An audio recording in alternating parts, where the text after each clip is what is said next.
Hello and welcome to episode 5 of Chess and Chat, the show where I jump on the chessboard with a guest and we talk about business, entrepreneurship, and pretty much anything else that takes our fancy while playing a game of chess.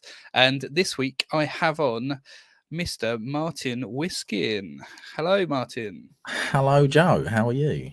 Yeah, not bad. Do you want to let everyone know who you are, what you do, and stuff like that? I can do, yeah. My name is Martin. Well, it says my name on the screen, and I think Joe said it just now. My name's Martin Whiskin, and I'm a voiceover artist, so I talk into a microphone for a living. And that is pretty much what we're going to be doing here as well. But your microphone's much nicer than mine, so that's it. We've got Dylan coming along as well, saying in the worlds of Joker, and here we go. Thank you for coming along, Dylan, and Peter coming along as well. Right, Hello. we have just gone. I just realised I have not got the screen ready. Oh no, we were talking too much beforehand. Let me get that ready. And there we go. So I'm going to be starting white on the first one then. So it does put us random. So I didn't I didn't choose that because Okay. Right, let me think where I want to go first. Let's go there. If we get chance for a second game as well, we'll switch it so that you play white, but we'll see how well it goes. I'm not sure if I can cope with 2 games. One is probably enough. One might be enough. And just so you know as well, how it's sort of worked previously is you can pause to talk if I ask you a complicated question. Don't worry, we're not playing speed chess. Focusing far too much on the chess already. Just ignoring you. So I've got a few questions here, but I tend to ask questions that I'm more interested in, which might not be for good viewing at all. But what I'm really interested in when it comes to you is actually the creative collective. Yes. So you have a community of, I guess, creative people in creative industries, and you come together every now and again and do networking and stuff like that. How many people roughly are involved in that now? Well, I guess there's a few on different levels. We've got about 30 fully paid members now. Since we started in February 2022, so we've just gone over a year now. But we've had, I think, over 300 different people coming through the doors since we started, which is really, really nice. And when we first started, we had no idea what we were doing. We'd never run a networking group before. We'd just been to them. So we're really, really chuffed at the way it's going with the amount of people that are supporting us, really, both in visitors and members. And how many people roughly turn up each one, would you say? The very first event, I think we had something like 67 or something crazy. I think people just wanted to see what it was about, and because it's a bit niche as well, it's just for creative businesses.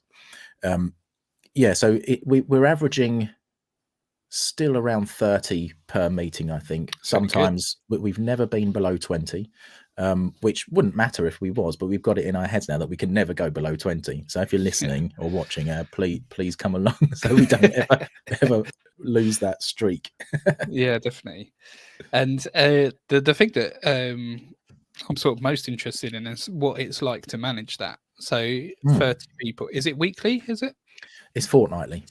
So 30 people coming along, a total of around 300 people. How much work has to go into that, and how stressful is it, I guess? Yeah, I hope Ben isn't listening, because if I say it's really stressful, he's not going to like it. Because there's me and Ben Bowles that run it, so I'm completely ignoring the chess game now. I told you I couldn't do. It's hard. I told you it's hard, but that's nice. So there's me and Ben pretty much hosts the events, so I'm like his sidekick and I sort out all the breakout rooms and that sort of thing. But behind the scenes, it's very much both of us coming up with ideas and things like that. But there is more admin than we'd anticipated, I think, that goes on behind the scenes. So not just in terms of setting up the events and things like that, but also getting the people to the events. The constant sort of churn of posts about it, talking to people about it, because I go networking to talk about our networking group as well. So it can be tough. We've got a WhatsApp chat for the members, so we can quickly keep them up to date with anything. But we have a newsletter as well, which needs to be written and sorted out. We have the chat file goes out after the meetings, which all gets formatted nicely, so it's easy to read with all the nonsense stripped out that people type in the chat box. I wouldn't say it's stressful. It's hard work to keep the momentum going all the time. But because it's such a fun thing, and the people that are coming to it, it's a really nice, like you said at the beginning, a community. That's what it's turned into. And that's really what we were aiming for from the beginning, not a networking group, but a community. So I think the hard work is far outweighed by the pleasantness. Yeah, that's really good. Because I've spoken to a few people that host networking events, and it always seems to be the same story where they didn't realize how much work actually went into it. So it is interesting that you found the same as well. But once you get the community and you get the numbers, you've obviously done really well to get them from day one. Some networking groups, it takes years to get to the numbers you're getting. So, yeah, but I imagine it's much more rewarding when you actually see, the business being done, the supportive collective coming together and stuff like that. So that's it. I was speaking to one of our members last week, and he'd said he'd just done some really good business with someone who's just been a visitor up to this point. And it's things like that which it makes it all worthwhile. That's what you're there for ultimately. Yes, we like to have fun, and we're having a good time whilst we're doing it and meeting great people. But people go networking to make money. There's always that element. And when we hear about that, different people doing different things together, it's really amazing that we're the facilitators. That's all we are. We just help it along. And it's the people together that are doing it. It's nice. Very nice. Yeah, definitely. I'm involved with the Camp Foundation, the charity, and they do networking as well. And it's always nice when you hear two members of. In fact, I'm not sure if I'm allowed. Actually, no, I'm not going to say it because I'm not. That's it. They're two members doing a. So one of them's a product-based business, and one's an app, and they're doing a collab where members of the app can get a limited edition version of the product. Oh, nice. So like stuff like that's really cool. It's not just about the monetary exchange. Yeah. It's also the partnership and that fun side of it as well. Yeah, there's a lot of projects that are coming out of it. Like there's quite a few members at the minute working on something for Mental Health Awareness Week, not for money, just to produce a piece of media together for something worthwhile. So there's always different bits and pieces going on within the group, financial reasons or not, which is good. Yeah. That is good. Peter is asking, so have you tried member tasks before to encourage people coming back? Stuff like present what you've done last week worked well in a creative writing group that he was in. Have you tried anything like that? We haven't yet. That's a really good suggestion. Someone mentioned something similar, almost like homework before. And it is on our list of things to test out. We've always been quite not reluctant to change the format. Oh, how can I phrase this? Reluctant to change the format because people enjoy it, but also not reluctant to try new things. If something we think might be a good idea, we will put it in. If it doesn't go down well, we'll just take it back out the next time. So yes, I think that, the answer is yes, and I think we will at some point try that. I like the idea of setting homework. You're the only one. Yeah. Most people hate it. Cool. I had another question off the back of that. What was it? It's gone out of my head. Oh yeah. Do you have a space where people can talk after the networking as well? Like, have you got a Facebook group, a LinkedIn group, a forum, or whatever else? Yeah. So we've got for members, we've got a WhatsApp chat, which we've got two. So we've got one where the reason we split them was because when referrals went in or people was looking for a specific role or discipline, it quite often got lost in amongst the nonsense. If someone was out on a video shoot or something, they come back to 300 messages of people talking about sandwiches, then it's not on. So we split it. We've got one for everything, and then we've got another chat for the members, which is for referrals and work opportunities. Plus we have a Facebook group which is open to anyone to join. Apart from bots, we've been inundated with bots already. Fun. So that's good. People just post up their their projects and different things like that, what they're doing in there, and that can be anything from new paintings to check out my audiobook. It's all different stuff.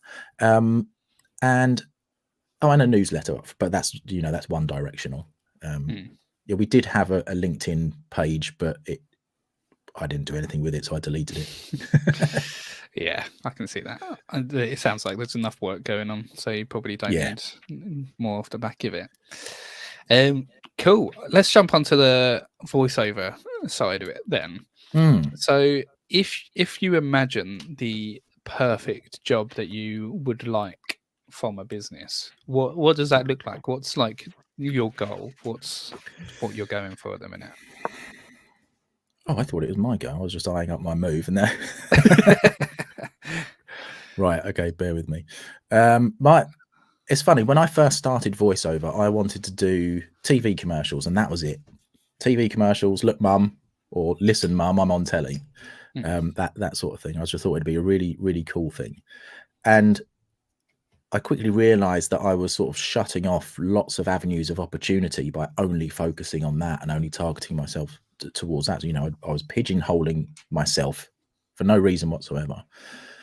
So over time, I gradually started diversifying into different areas, and it's kind of happened naturally. I now do a lot of business telephone messages and on hold systems and that sort of stuff. So my ideal job at the minute is telephone messages. I really enjoy it, and it's not something. I thought it would be very, very dull when I first started voiceover, and I didn't want anything to do with it. But I really enjoy it, and there's something that intrigues me about it's kind of a secret. I'm on the end of all these telephones around the country or around the world, actually, and yeah, no one knows it's me. Yeah, apart from me. you get it every now and again where like the voice of X Factor, for example, is like released, and everyone's like knows who it is because they've got such a unique voice. But it's an interesting idea that actually they want to be secret, and I guess that's one of the benefits of voice acting over normal acting. I actually follow quite a lot of voice actors in terms of like film and video games and stuff, and that's definitely something that a lot of them benefit from. I guess until a certain level, then you're sort of known, and that's Do you find that when I used to listen to the radio a lot, and you would see, and this was probably before the internet was huge, I would listen to the radio, hear the DJ, and you would form an image of what he or she looked like in real life, and you would often see their picture afterwards and think, oh wow, that was not what I expected at all for them to look 100%. like. Do you find that with voice actors as well? Oh yeah, 100%. So the voice actors that change their voice is obviously like very different. So I don't know. Do you follow many video game voiceover artists? A few, yeah. So there's like one that springs to mind is Laura Bailey. I don't know if you've heard of Laura Bailey. But she does like, she's playing a Russian in one game, and then she's playing someone from the Caribbean in another game, and like she's always got different voices. And then when she uses her like American accent, it's like, oh, that's Laura. And I guess learning the voice actors also sort of ruins games and films for me a bit, because sometimes that's all I can hear is like the person. Yeah, which is interesting. I kind of have that when I'm consuming any sort of media with sound, with a voice now. I can't help but listen to what the voiceover is doing, as opposed to just watching the advert or listening to I get that an with audiobook or something. marketing.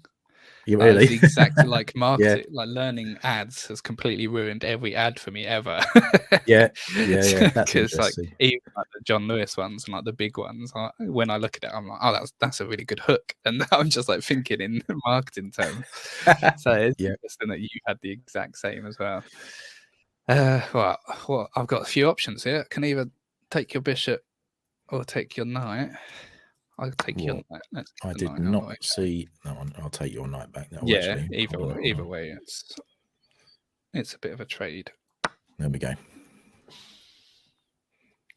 Now, what do I want to do? That's the question. Let's do it. Let's do another trade. Why not? Hey, just make it a bit more interesting. Yeah, make some I space. have no idea if they were the correct moves, but I was it seems hoping that would happen. interesting. Cool. We got Peter coming in as well, saying that seeing the voice actors from South Park the first time was a surprise. So yeah, they're people as well who started off anonymous, but sort of everyone. Well, I say everyone knows them, probably don't, but people in those spaces know them. Yeah, when you see like the table reads of animations and things like that, you're like, wow, okay, you completely ruined it for me. Yeah, definitely. There's I'm fascinated by people that can do different accents but like really well, or like different voices really well, because I'm so bad at it, like so bad. Like, you know, some people can just easily do like, here's Irish, here's Russian, here's this. I cannot do any of them, so I'm fascinated by it. Is that a learned thing, or is that an innate thing normally, do you think? I think probably a bit of both. I'm doing some training at the moment to learn accents, because it's something that I didn't, not that I wasn't interested to start with, but I wanted to make sure that I could do voiceover with just my normal voice to start with, because it was something that I'd never done before. So I really wanted to nail that down first. And now I'm going into accent training, but there are people that I know that can just crack open a Welsh or, you know, a Bulgarian accent. And yeah, I think a lot, because a lot of like for Europeans, for example, I do some English learning stuff for Europeans. They pick it up by listening to either the TV or e-learning stuff. So I think it's probably a bit the same for people in voiceover. They've listened to the accent and learnt it, and whereas opposed to me, I'm being taught it. You know, I'm being taught how to do it by a voiceover teacher. That was a long-winded answer that didn't really say anything, I think. Well, I guess it's the same in a lot of fields where some people do have an innate skill for it, where others it's a bit harder, but you can probably learn. I guess that's the same in acting as a whole. Some people are probably just really good at getting into characters and going where some others have to put a lot more effort into it and stuff like that. But yeah, it's really interesting to me as someone that can't do anything acting wise. Yeah, there are some actors actually. I know you mentioned that, where you say, oh, they play the same character in everything they're in, and they seem to be that sort of, you know, typecast almost. Yeah. But yeah, I'm sure there's people out there in exactly the same boat as you. And me actually, was when I first started VO, like I said, I wasn't into doing accents for whatever reason, and my accents would blur. So you'd start off doing one accent and it actually end up sounding like something completely different. Yeah, that's the thing. So this is going to get proper nerdy now, but I used to play Dungeons and Dragons. Not sure if you're familiar with the game, but essentially, for those that don't know it, essentially there's someone who leads the session, and they create a story, and then each other person around the table plays a singular character. But I was commonly the person that leads it, and that person has to play all the other characters. So if you think about it as a film or video game, the players around the table play, let's say, Gandalf and then the person who leads it has to play everything else. So it would have to play all the orcs, Saruman, Sauron, and everything else. Right. And I found the exact same, that when I would try to do an accent, it would always revert back to cowboy. Like every I could start with everything. Like I'd be like, okay, this guy's gonna be Russian. I'm gonna do a Russian accent, and then somehow it would end up as me doing a cowboy accent, and I never got it. That's brilliant. I know. So can I ask you to do the cowboy now? No, I'm not gonna do that live. Not at all. Maybe one day I'll bust it out. But yeah, it's not gonna happen. So what made you go into voiceover? What was the catalyst to that? It's when I used to tell this story, I always used to think that it was not a traditional route into voiceover. I had an idea, I guess, of what the traditional route is, but the more people I talk to who do voiceover, the more people I hear had a similar sort of path to me. So I came from a database management career. For 20 years I was doing that, looking at lists of names and addresses of people who had bought stuff from, you know, like the inserts inside newspapers where you can buy a big slipper that you can put both your feet in, and those sorts of things. And also, if you buy 2 of those and leave them by your fireplace, if anyone breaks in, they think a giant lives there. So just a tip. That's, yeah, good tip for everyone. So yeah, so that was my life. But I'd always done I'd always been in bands outside of work, so I'd done creative things for that. I've done a bit of photography, a bit of design, everything that a band needs. I always took upon myself to sort of give it a go. So when I eventually got made redundant from the data career, I was left scrabbling around thinking, well, what do I know? I don't want to run back to an office. What could I do? And I was looking at my photography, my sort of design stuff, web design, and I thought it was okay for punk bands, but not really for corporate. You know, I could get away with it at a certain level for that sort of thing. So I decided not to, you know, take any of those any further, even though I had some sort of foundation. I thought I'll just try something new. So I was looking around at my what things I had, and I had some recording gear from when we were in bands doing demos and things. And I thought, well, actually, maybe I could record some singers. Let's try looking for some work there. Facebook started hitting me with ads saying, buy this microphone, buy these sets of speakers, all that sort of stuff. And the one advert that stood out to me was record all your voiceover, record your own voiceovers from home. And I thought, well, I've got a home and I've got a voice, so let's see if it works. It was the first thing in a few months of spending redundancy money that I thought, well, this might be something worth spending money on, because it sounded really interesting to me. And I'd never, ever come across it before. I knew it was there, but not consciously, if that makes sense.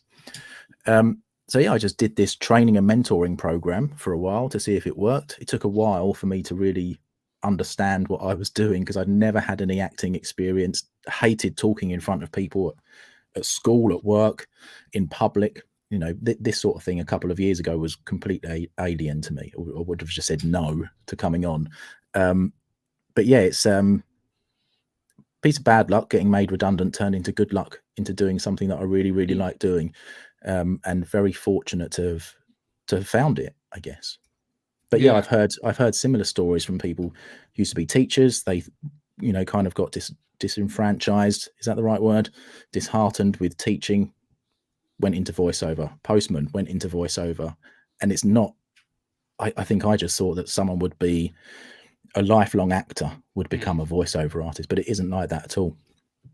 Yeah, that's really interesting. We've had Luke and Peter as well saying, don't worry about the long-winded answers. He knows firsthand that playing chess and giving answers is hard. So Luke was the guest last week, and then a few weeks back had Peter as well, who said exactly. Peter also coming in saying, what I often find sad is when I meet people with awesome voices and they are not aware of their value. Once I had a manager who had the best radio voice I've ever heard in my life, and he had no idea about it. Ended up retiring from the factory he was working his whole life in. Wow. I guess that's a really good point that a lot of us outside of this sphere probably don't know about. What other skills do you need other than voice to be a good voice actor? I assume you need quite a lot of knowledge around audio equipment as well, and the technical side of it. Yeah, so obviously there's the business side of it, which we all know about, because we're, you know, you're running a business, I'm running a business, Peter and Luke running businesses. But yeah, so there's the technical side of it: recording, editing, processing, mixing, mastering, all that sort of stuff that goes with it. But actually it is acting. It's, you know, we're standing behind the microphone acting. So we'll be in our voice booths, dancing around if the job requires it, waving our hands everywhere, pulling stupid faces. A lot of people think that actually it is just talking into a microphone like we're doing now, but there's a lot more that goes on before you even step into that box, in terms of analyzing the script, working out what the client wants to really say. They might not want to say what's in the script. There might be an underlying emotion or meaning. Excuse me. So yes, I think what I really wanted to say there is it's not just talking. You know, there's a lot of emotion goes into it. A lot of your life experiences go into it as well, that you can draw on to make things real.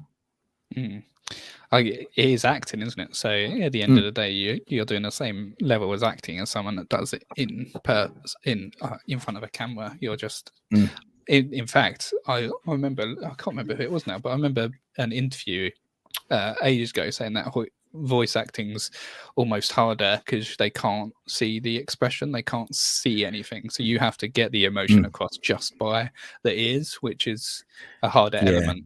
So if someone on screen isn't saying any words but they frown, you know what they're trying to get across.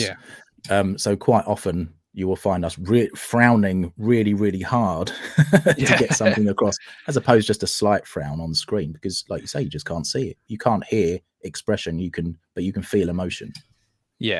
And I think it was a few days ago, maybe it was a few weeks ago, I remember seeing a post from you about preparing your voice as well with what you drink and stuff like that, and you have to think about stuff like that.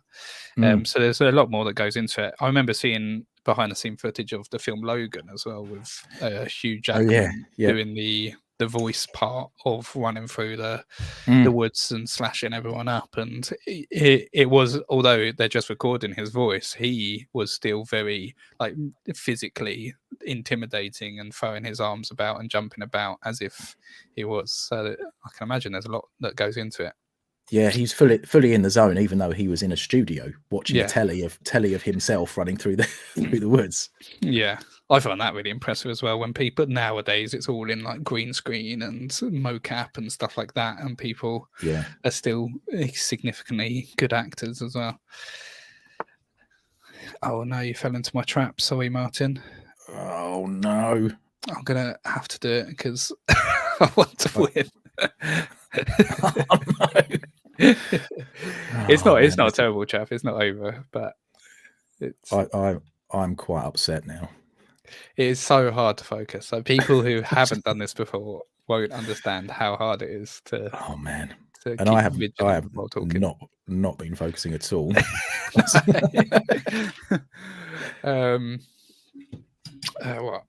What else can we talk about while I take all your pieces? Peter said, what's the most difficult type of work to perform as a voice actor? Anime fight scenes. Well, actually, something like that might be quite difficult, because I've got a voice booth, a vocal booth, but I'm quite restricted on space. So fight scenes where I'm really getting into it, I can stretch my arms all the way out, but sometimes I might accidentally jab the microphone cable or bash the wall or something. So in terms of physicality, those ones would be quite tricky for me, just because of space restrictions. How do you find emotion? Like we've obviously been speaking about you doing like voiceovers for telephones and stuff like that, so I guess there's not much of a range of emotion there. Have you done actual like acting where you have to portray different emotions? Yeah, I've done a few different things like that. Somewhere, I've been crying to myself in my box. I've done some. There was one for. It was going to be an animated version of a graphic novel, and the first chapter was setting the scene, but it was the guy who sort of ran the town or whatever where this was set. But it was like a really sort of rousing speech into try and get the villagers or the townspeople to play this game where they might all end up dying or win money. So it's a very sort of passionate but upsetting, aggressive speech as well. But yeah, there was one that was really emotional that didn't actually have any words. I was contacted by a medical company who have a virtual reality simulation, and they said, we need you to make the noises of someone having a not a fit, a seizure. Yes. So I had to watch lots of videos of people having seizures to learn how to make those noises. And it really, really took it out of me physically and emotionally. By the end of it, I felt awful after doing it. I was, really in there doing it. But no words at all, just noises. That's really really impressive, actually, to even think that you can do that. I wouldn't even know how to start with that, but I guess the step one for you is study. So you go study it and then try to mimic it, I guess, in a way. Yeah, but exactly. that sounds very hard. Peter, with another question, isn't there a way to mobilize your booth, perhaps a pocket table field recorder with a body mounted microphone in a well treated room? Yeah, that would be possible, but not in my house. That's the only thing. Yeah, we're limited into. The studio that I'm in, the shape of it is just a long, thin rectangle, so it's it's not a great space at all. Which is why I've got the booth to record stuff in. But yeah, that would be possible in someone else's house. Yeah, I guess when you have limited space, it makes it more difficult. I do like to try to give value to people watching as well in terms of like actionable tips. So because with your job there's a lot of knowledge about audio equipment, if someone was looking to get started, maybe in voiceover but maybe in like video for marketing or something like that, what is the best and cheapest way to start with when it comes to audio equipment? I could talk about USB microphones because I think they probably come a lot further in recent years than when they first came out. USB condenser microphones specifically. But you can get a pretty good condenser microphone for just over £100. An example would be a Rode NT1A, which is quite a standard vocal microphone for voiceover and singing. Actually, I had my first voiceover microphone was from when I was in a band, so I've had it about 15 years. Well, this is the one I'm using now. So just over £100 for one of those.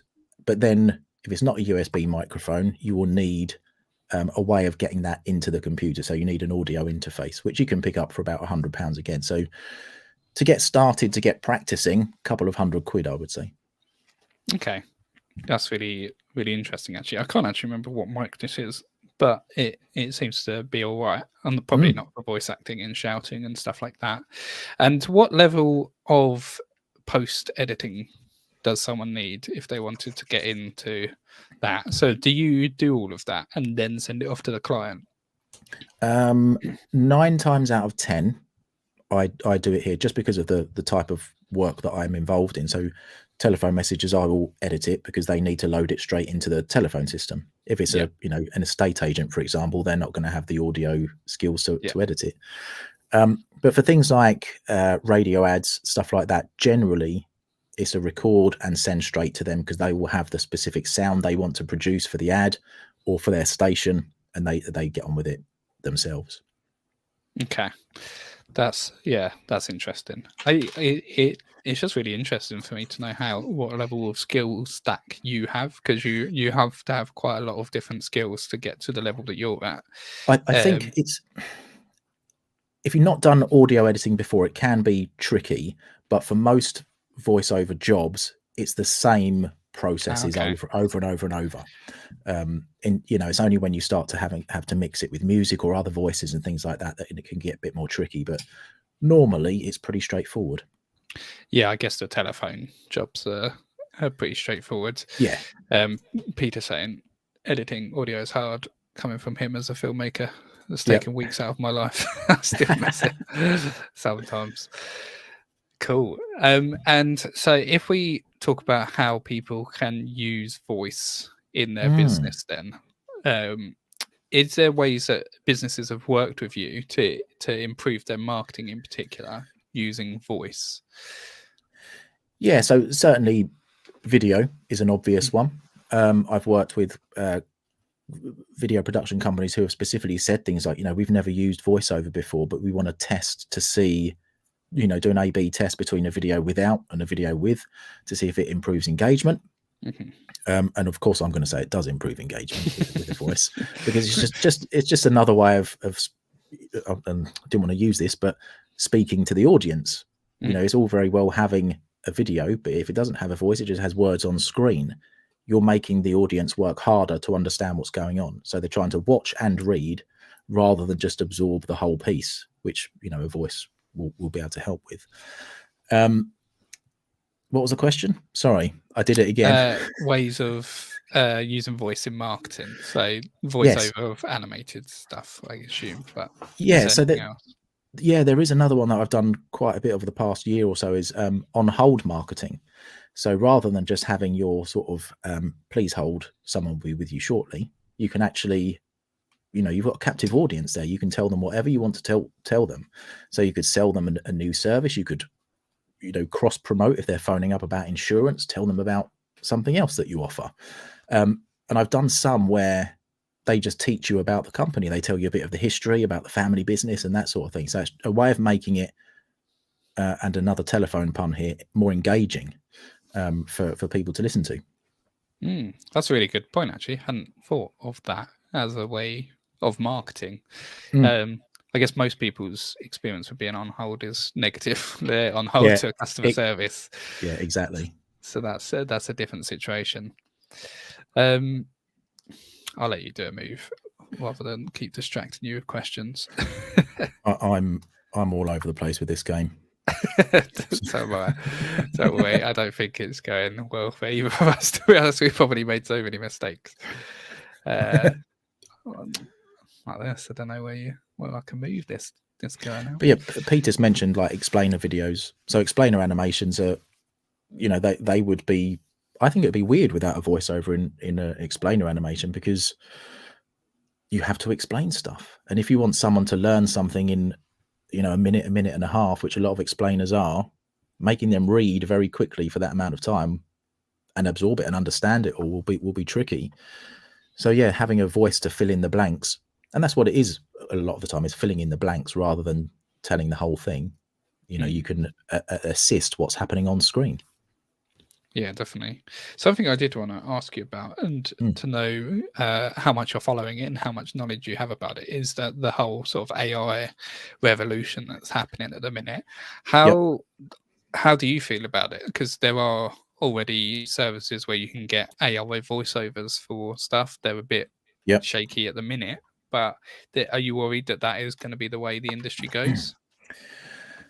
It's something to be aware of, I think. I agree that at the minute they're still a bit shaky. There are some really terrible ones out there. There are some good ones, but I think the human element, the connection, isn't there yet. I think it will take a while to get that. So in terms of rolling through a few sentences, each with a different emotion and meaning behind it, at the moment, all the voices are pretty static in what they do. Yes, you might be able to tell one to sound happy. You might be able to tell it to sound sad. But what if you want to tell it to gradually build across 2 minutes to the end of a piece, building in an angry, like that example I was telling you about for that town speech that I had to do.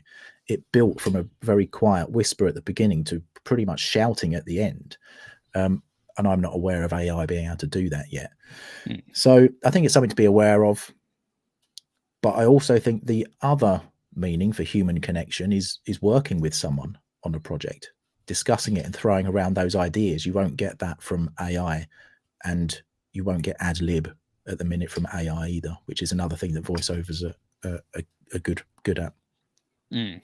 Definitely, yeah. Everything I've heard so far has been pretty shaky and not very good, but it's interesting that could be a thing.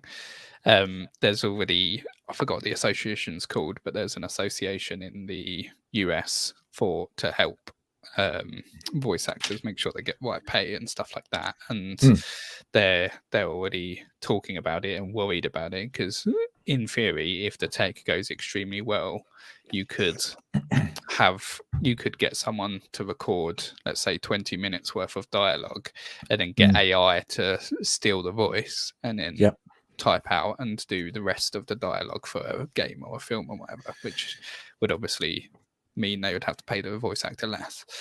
So there's a few things going on. Yeah, I've seen a few where voice actors have had their voice stolen, and it's a worrying thing. So I just keep telling people to write up your contracts, make sure you're using contracts for each job you do, and ones that specify, you can't use my voice for AI purposes. Yeah, definitely. Oh, that's bad, isn't it? I didn't even see that. I don't think I could do much after that move, though. Anywhere else I go around that area, I think you can take me. So, what can I do here? Well, if I do that, I'll lose that. So I'm gonna have to keep everything Oh, that's a nice one for now. Let's do that. Let's put you in a bit of check. Oh. I don't think I could do much else after that, but it's, Oh my gosh, I haven't got much in the way of defense going on here. Peter saying that he just tried the best one on the market, and there's a major problem with it in that it only can describe as having no soul. So yeah, that's pretty much all I've seen from it so far. Yeah, that's what no I was emotion. trying to get at with the human connection. It feels kind of empty and passionless, I guess. Yeah, definitely. I'm gonna let you think for a minute because I keep putting you in check. Oh no, I can't go there either. I'll have to. Oh no, this is getting close, isn't it? I can feel it. I can feel it. I don't think I can win from. I don't know why I'm talking like someone who knows about chess. I don't really. I'm not that good at it. I just made a show about it, and people now think, oh, I'm good at it, but I'm not. Oh, look at this. So I'm gonna have to go there. And then I think that's the end. I can't do any more checks for now. I don't think. Oh man. Just take some pawns for now. I think I can have that one. Oh, yeah. I did not see that. I've been messing around too much up the top. I'd lost attention. Have you considered using AI to assist you and to help you at all? Because there is one where you can upload your voice into it and then it creates your voice. Have you played with that at all? I haven't done that. What I have done is I was going to do a series of them, but with much of my social media stuff, it ends up just being a one and done, and then I'll move on to a different idea. But it was I did a video with me talking to one of the AI software pieces. And that is all I've used the AI voice stuff for, is just me having a little bit of an argument with an AI voice. I have used ChatGPT on another for headings for a blog, just to give me ideas of how to move the blog forward with ideas. But I really like writing and things like that. So it's I like being creative. I don't want to give that side of things up. And in my experience, that sort of thing so far has, again, going back to what Peter said, soulless. It's just text to me. Yeah, it doesn't have humor or, well, soul. That's what it's been said. He said it already. Yeah, definitely. Oh, it's your go. I just tried to move there and I realised it was your go. I did it. Yeah. I think it's interesting to see where AI is now, but it's not. There's so much talk about it replacing jobs and stuff like that, but it's not even close to doing that just yet. Maybe one day it will be, but I don't think people need to worry as much as they are now about it. I'll let you think for a second again. Yeah, I was just going. It's so hard, isn't it? It's so hard to play. You've got a good move there. Have I? If I go there, your queen will have me. If I go there, your other castle will have. Maybe if I go. Let's just check that. I'll just go there. I'll just hide there for a bit. What can I do? Oh no, that would be a really bad move. I was about to do a very bad move there. Go for it. No, I'm okay. I'll stick to my original plan. Let's pretend I had a plan. I'm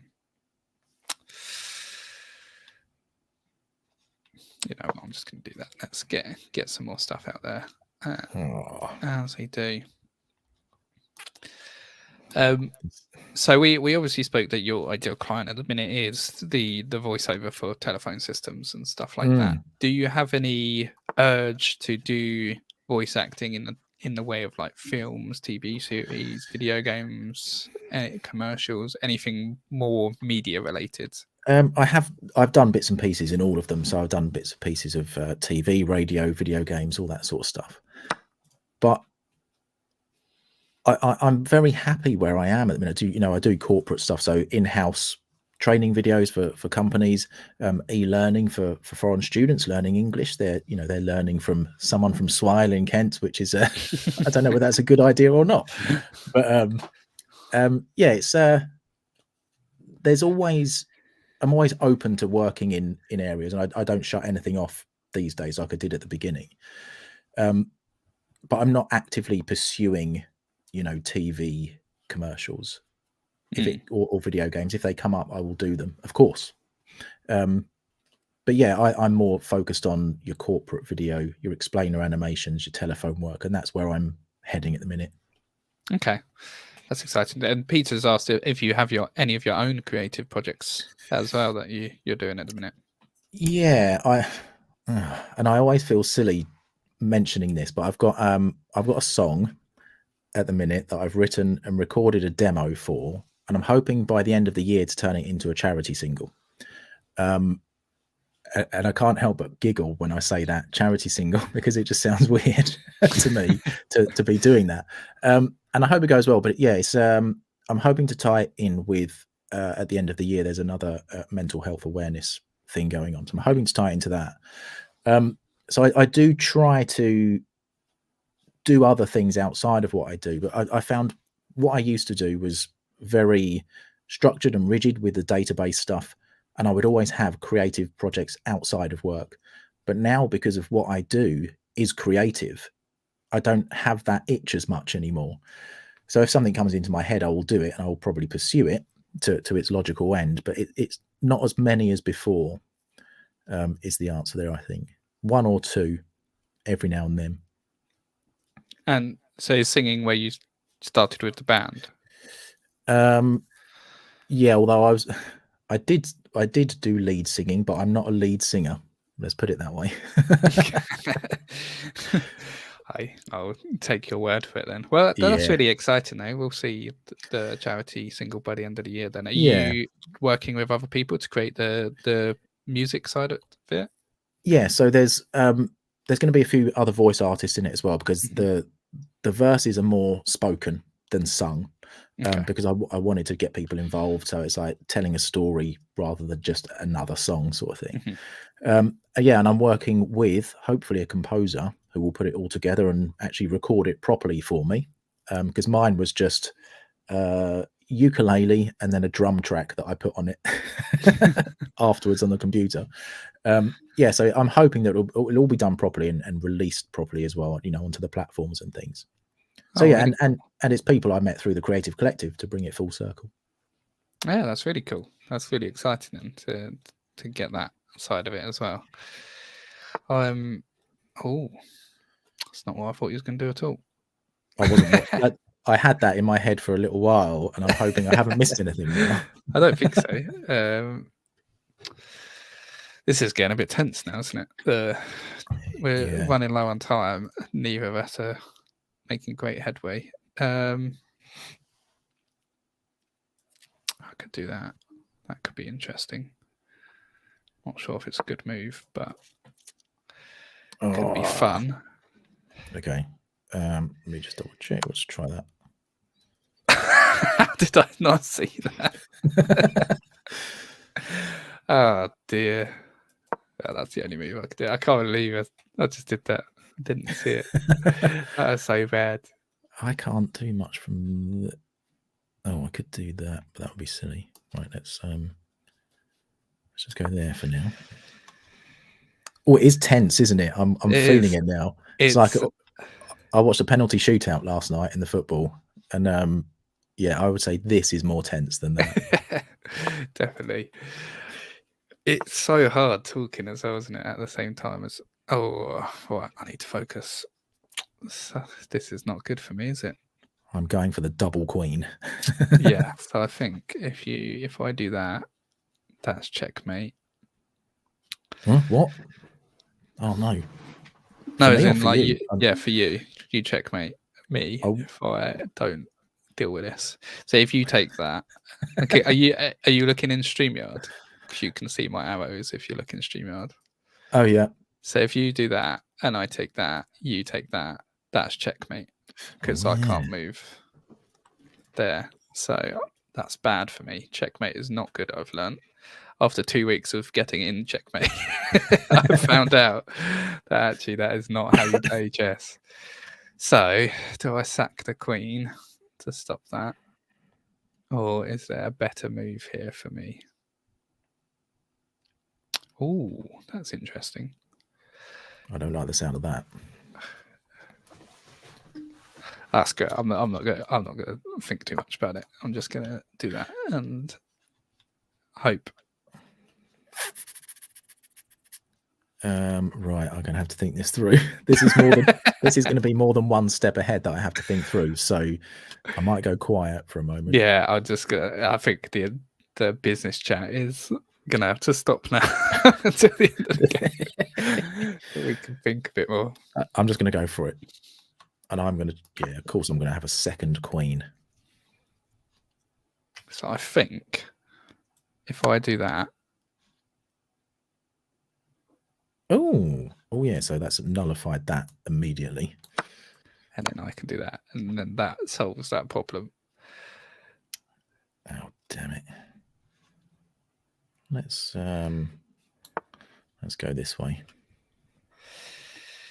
Okay. This is so tense. This is definitely the tensest game I've had on here. Usually it's been quite clear cut who's going to win after this long, definitely. I have to drink water all day, every day because of what I do to keep my mouth and vocal cords moist. But my mouth is so dry at the minute.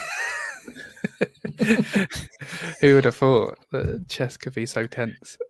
Right, let me have a think.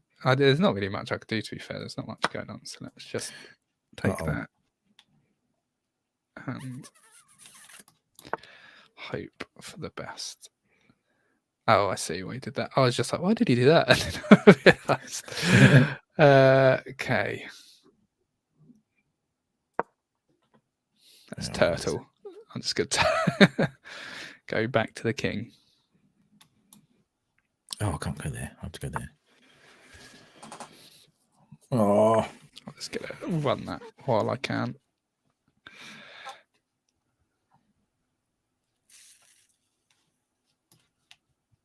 No, I can't go there. Gosh. This is... I'm just going to keep running. Yeah, just go for it. This is worse than I ever could have imagined.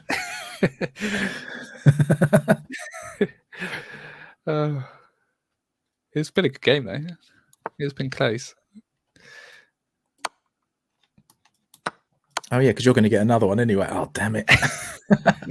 Well, let's just trade. Oh, no, this is it, isn't it? It's done. I'm done. What happens if I go down here? Oh, no, you can still move. I'm going to wipe up the board with my king. Okay, good plan. I genuinely don't think there's a way for me to win right now anyway, so I'm just going to do some things. I guess let's do that for now. You're going to take the pawns. Oh, screw it. I'm going to do another run. I can't work it out. I'm sure there's a way for me to win here, but I can't work it out. I don't think I can get down to you in time. But I can't. I've got to move my king. That's all I can do. Let's see. Yeah, I was going to say, once you got your king out of the way, you can get your pawns forward again, but... I can't move my... If anyone here knows chess, they're probably like, why are you doing this? Why am I getting a second queen? Yeah. And if anyone is still here after this epic, we're going to be here till 8 o'clock tonight. Yeah, definitely. Right, okay. I can sense it. I think I know how to win now, but we'll see. The problem here is this could end in a stalemate now. I'm happy with that. Which, would be bad for me. Oh, let's try that.